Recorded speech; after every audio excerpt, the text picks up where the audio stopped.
DSC నియామకాల్లో అవకతవకలను నిరసిస్తూ వైఎస్ఆర్సీపీ ఆధ్వర్యంలో శ్రీకాకుళంలో ఆందోళన నిర్వహించారు. జ్యోతిరావు పూలే విగ్రహం నుంచి కలెక్టరేట్ వరకు వైఎస్ఆర్సీపీ యువజన విద్యార్థి విభాగం నాయకులు ర్యాలీ నిర్వహించారు. డిఎస్సీ అక్రమాలకు బాధ్యత వహిస్తూ విద్యాశాఖ మంత్రి నారా లోకేష్ రాజీనామా చేయాలని డిమాండ్ చేశారు. ర్యాలీ నిర్వహిస్తున్న వారిని పోలీసులు అడ్డుకునేందుకు ప్రయత్నించారు. దీంతో కాసేపు ఉద్రిక్తత నెలకొంది. రోడ్డుపైనే బైఠాయించిన నేతలు ప్రభుత్వానికి వ్యతిరేకంగా నినాదాలు చేశారు.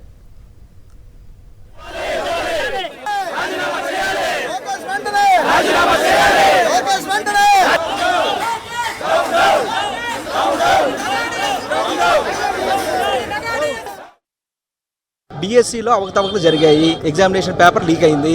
అందుకు బేషరతుగా రాజీనామా లోకేష్ గారు చేయాలి. ఎందుకంటే ఈరోజు 2 జీవోలు రిలీజ్ చేశారు. ఒకటి జీవో నెంబర్ 4, జీవో నెంబర్ 47.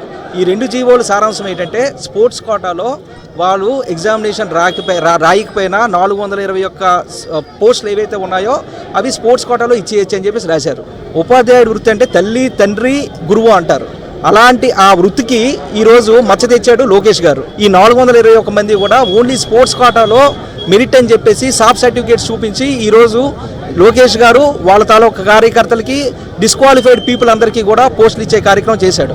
ఈరోజు ఏ ఎగ్జామినేషన్ రాయకుండా ఈ డిఈడి, బిఈడి, టెట్, డిఎస్సి ఏవి రాయకుండా మ్యాథ్స్ ఎలాగండి చెప్తారు?